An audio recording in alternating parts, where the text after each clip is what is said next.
시청자 여러분 안녕하십니까. 7월 25일 시사정담 시작하겠습니다. 시청자 여러분, 헌법재판소가 이상민 행안부 장관에 대한 탄핵 소추안을 재판관 전원 일치로 기각 결정했습니다. 오늘 수원지법 형사합의 11부에서 열린 이화영 전 경기도 평화부지사 41차 공판에서 이 전 부지사와 부인 간의 변호사 해임 문제를 놓고 고성을 지르면서 언쟁을 벌였습니다. 백기정 한양대 MPI 최고위과정 교수님과 정과 이슈 분석 정리하도록 하겠습니다. 백 교수님, 네. 이상민 행안부 장관에 대한 탄핵 소추안, 네. 참 오래됐어요. 그렇습니다. 지난해 10월 29일이죠. 네, 10월 29일이죠. 이태원 참사가 난 뒤에 국회에서 탄핵 소추안을 의결해 가지고 지금까지 4차례 공판을 벌이면서 심리를 했는데 전원일치로 기각 결정이 내려졌네요. 네. 예. 지난해 10월 29일 이태원 참사, 이게 159명의 안타까운 그 생명을 이제 잃어버린 그런 사건이었고, 예. 사실은 195명의 또 부상자가 있었거든요. 그래서 예. 대형 참사였는데, 이게 이제 탄핵소추 의결이 167일 만에, 그리고 참사 발생일이 지금 꽤 됐죠. 269일이 예, 269일 만에. 예, 참 그렇게 돼서 됐네요, 벌써. 이제 결국 그 헌법재판소에서 국회 의결 이후에 이 탄핵 소추 의결 이후에 167일 만에 이제 결정이 됐는데, 헌법재판소 재판관 9명 전원이 모두 인용하지 않고 기각 결정을 내렸습니다. 근데 이제 지금 주문이 뭐냐면요. 이 통상과 달리 소방 경찰에 따른 배치를 해서 뭐 이게 해결될 문제가 아니었다 이제 이렇게 얘기를 했었는데, 현장 혼란을 재난 대응이 한 최선 다하지 않은 것이라고 볼 수 없고, 이 재난 대응하는데 불성실하게 수행했거나 유기한 경우에 해당한다고 보기 어렵다. 그래서 헌법상 국가기본권 보호 위반으로 보기 어렵다. 그래서 이제 최종적인 건 뭐냐면 이 재난안전법이나 국가공무원법이거든요. 국가공무원의 이제 탄핵소추가 국가공무원법에 준한 위반이 헌법이나 법률에 위배되면 이제 탄핵을 하지 않습니까? 그렇죠. 노무현 대통령 때도 사실 기각이 되지 않았습니까? 이런 맥락이 비슷하거든요. 그래서 결국은 해당되지 않는다. 그래서 헌법재판관 9명 전원이 인용하지 않고 기각을 한 사안이 됐습니다. 그러니까 쟁점이 재난 예방 조치의 의무를 잘 지켰느냐. 그러니까 재난안전법상의 그렇죠. 사전 재난 예방 조치 의무. 네. 두 번째는 사후 대응 조치가 적절했느냐. 네. 헌법 제34조 6항 국가의 기본적 인권 보장 의무를 그렇죠. 다했느냐. 이 부분하고 마지막으로 이제 공무원법에 국가공무원법입니다. 장관으로서의 법상 성실하고 품위 유지 의무를 지켰는지, 이 세 가지가 전부 쟁점이 됐는데, 이 세 가지 모두 다 헌재에서는 이상민 장관이 해당되지 범위나 헌법을 위반한 게 없다. 그렇습니다. 이렇게 판결을 내린 것 아니겠습니까? 네. 네. 그렇게 되면 이상민 장관은 오늘 바로 복귀하나요? 지금 이상민 장관은 헌재가 기각이 되는 순간 바로 그냥 즉시 업무에 복귀할 수 있습니다. 그래서 이제 이상민 행안부 장관이 167일 만에 다시 뉴스에 이제 등장을 하면서 행안부 장관 역할을 하는데, 지금 보면 이제 대통령실이나 뭐 윤석열 대통령이나 또 대통령실, 그 다음에 여권에서는 뭐 상당히 이제 그 호재가 하나 된 것입니다. 그렇죠. 예, 왜 그러냐면 국가행정 국무위원을 사실은 그 탄핵 소추가 해당되지 않음에도 불구하고 행정 공백을 초래하는 탄핵 소추를 의결을 해서 결국은 공백이 상당한 그 행정부 공백이 이제 오래 있었다라고 하는 부분. 재난안전 컨트롤 타워 아닙니까? 컨트롤 타워가 이제 없었다라고 하는 부분이죠. 있었던 거죠. 그래서 그 행정안전부의 장관 역할을 하는 거는 굉장히 그 많은 그 일을 해야 되지 않습니까? 특히 이제 지금처럼 뭐 호우가 돼가지고 뭐 대형 인명피해가 있었다라고 하는 부분들, 이런 부분들이 이제 행안부 장관이 컨트롤 타워 역할을 하는데, 아마 이런 부분들에 있어서 지금 여권에서는 안도의 한숨을 쉬면서 탄핵 소추가 굉장히 무리한 소추 의결이었다. 이런 비판에 이제 야권은 그 직면하게 돼 있는 그런 상황이 되겠습니다. 그러니까 말씀하신 대로 이상민 장관에 대한 탄핵 소추가 무리했다. 이런 결론이고, 사실은 그 당시에도 뭐 국민적 분위기라든가 뭐 여론 때문에 그랬지. 네.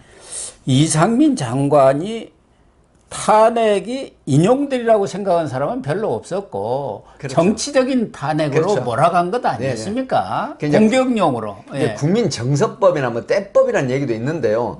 어쨌든 지금 최근에 나온 얘기를 보면 야권의 그 법률 자격을 가진 국회의원들 또 상당히 비중 있는 국회의원들이 뭐 방송이나 매체에다 뭐 기각이 될 것 같다라는 얘기를 했단 말이죠. 예. 그렇다고 하면 말씀하신 것처럼 그런 어떤 국민 그 정서나 때법에 의한 또 분위기에 의한 탄핵 소추를 했다라고 이제 보는 부분인데, 사실은 이게 이제 경찰이 지난 1월 13일 날 국가수사본부에 특별 그 수사본부가 설치가 돼가지고 수사를 했었거든요. 그렇죠, 했었죠. 그래서 그냥 무혐의를 한 겁니다. 예, 불송치 그때도 그 이상민 무혐의. 장관을.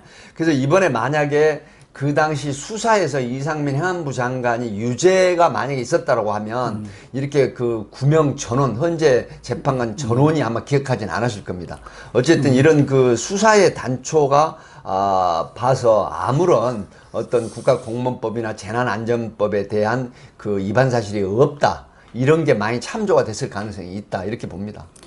민주당의 법률위원장인 김승원 의원은 재판관의 정치적 성향, 그러니까 뭐 이념상 보수 쪽이냐, 네, 또 진보냐. 진보 성향이냐, 이런 것에 많은 영향을 받을 것 같다고 현재 결정이 나기 바로 직전에 언론 인터뷰에서 그런 얘기를 했는데, 9명이 전원일치로 한 거 보면은 이건 뭐 이념하고 관계없는 내용 아닙니까? 그렇죠.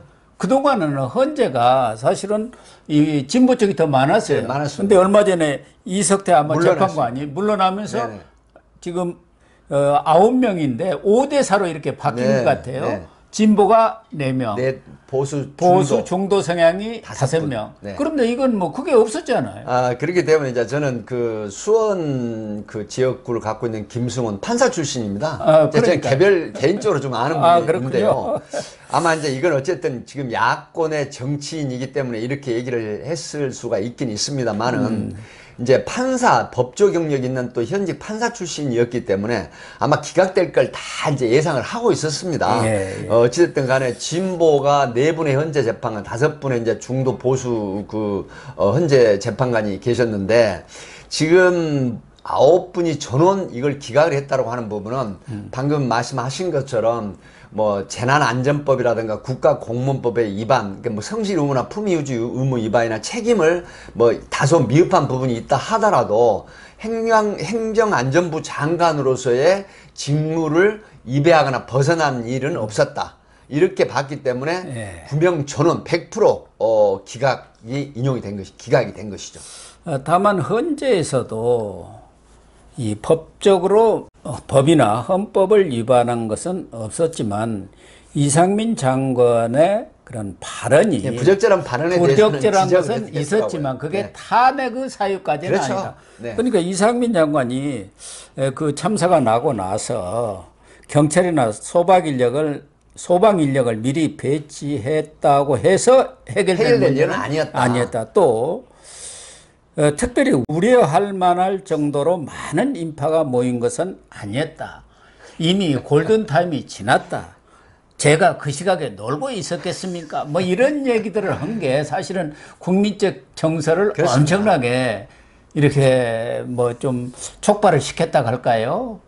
사실, 그러면서 이제 야당도 그 분위기에 올라타갖고 그렇습니다. 탄핵으로 밀고 간 거 아닙니까? 이게 이제 이상민 행안부 장관이 정치인이 아니었거든요. 사실 예. 법조인 출신으로 윤석열 대통령하고 이제 상당히 호용호사하는 사이였는데, 행안부 장관으로서의 그 어떤 처신이라든가 언행, 이런 부분들은 사실 그 당시 보면 부적절했죠. 특히 이 159명의 참사가 나서 그 가족들, 당사자뿐만 아니라 그 가족들을 그럼요. 얼마나 비통해하고 애통해했습니까? 뭐 가족들뿐만 아니라 전 국민이 그렇죠. 안타까워했죠. 내 자식 잃은 것 같은, 내 가족을 잃은 것 같은 그런 슬픔이나 비통함이 있었거든요. 그때 이렇게 참사를 당한 사람들이 대부분 대학생 그렇습니다. 젊은이들이었어요. 네, 정말 왜냐하면 이태원에 할로윈 데이에 전무상들이 갔었기 때문에 예. 그렇다고 하면 이상민 장관도 자녀분이 있기 때문에 그 자녀분들 입장에서 한 번쯤은 역지사지로 생각을 했어야 되는 그런 부분이 있어야 되는데 그럼에도 불구하고 상당히 그 본인이 잘못이 없다는 그런 부분에 그 발언을 하는 바람에 국민적 그 반발에 부딪힌 건데 사실 그 장관을 처음 하셨잖아요. 또 정치인이 아니었기 때문에 정무적 감각이 좀 떨어졌었다 이런 얘기가 있었죠. 그런 부분은 이해를 하지만 그럼에도 불구하고 한 부처의 장관 리더인데 정말 그 충분히 유가족들의 그 심정을 헤아리고 그 다음에 속은 그렇더라도 내세우는 말은 정말로 비통한 마음 감출 수 없고 행안부 장관으로서 정말 사과를 드리고 진정으로 잘못됐다고 생각한다 이렇게 했으면 아마 그렇죠. 지금의 이런 그 167일 동안 장관직에서 물러나 있지 않았을까 이런 생각도 듭니다.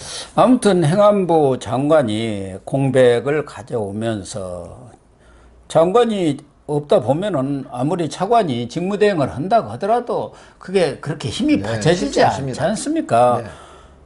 더군다나 행안부가 하는 역할 중에 가장 큰 것이 재난안전에 대한 컨트롤 타워 역할이죠. 컨트롤 타워죠. 제 정점에 있는 사람이죠. 또 하나는 뭐 우리 백 교수님도 경찰 간부 출신입니다만은 경찰 전반에 대한 또 관장을 하는 것이고 관장하는 기관이고 또 정부 인사 정부 인사를 또 관장을 하거든요.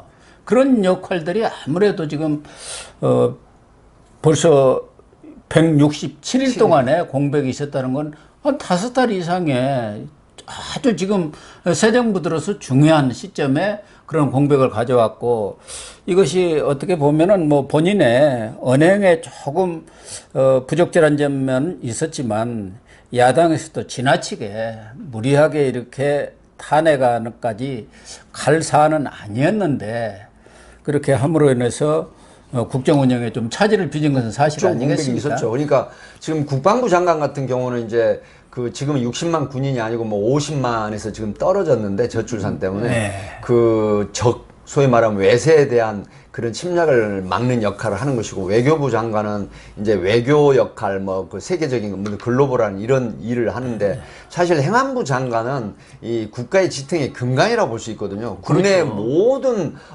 행정 안전 자체에 관련한 업무를 총괄하는 컨트롤 타워이기 때문에 그 차관이 대행한다고 하더라도 대통령의 지시나 어떤 업무적인 그런 어떤 명령을 받아서 수행하는 측근 장관의 입장하고는 사실 차관하고는 상당히 거리가 있거든요.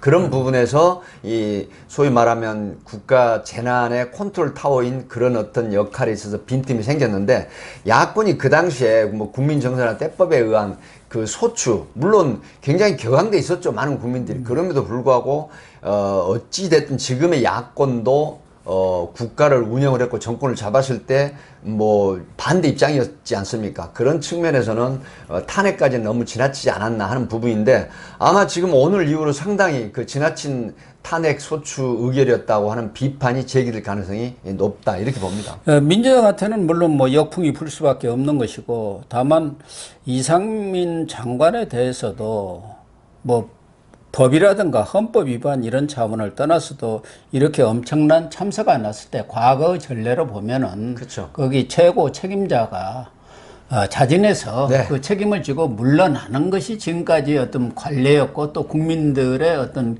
기대치 아니었습니까?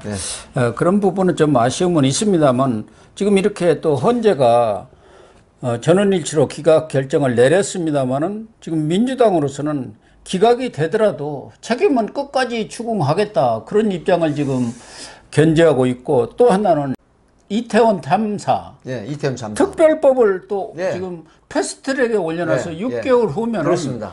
이태원 참사 특별법이 통과가 되면은 또 수사를 또 해야 하는 저 세월호 이 재판이 되게 생겼어요. 세월호 2014년 세월호가 얼마나 정말 오랫동안 그 어떤 정쟁의 그 가운데 있었다라고 보거든요. 물론 그 수많은 학생들의 희생 그거는 차치하고라도 그거를 이제 주제로 한 그 정쟁 그다음에 진영 논리 이런 부분들이 상당히 존재를 했거든요. 예. 어쨌든 이태원 참사 희생자들에 대한 안타까움 이런 부분들이 이제 왜곡이 돼서 정치 진영 논리로 바뀌게 되면 또다시 그 소용돌이나 국익에 도움이 안 되는 부분들로 그 발전을 할 수 있기 때문에 네.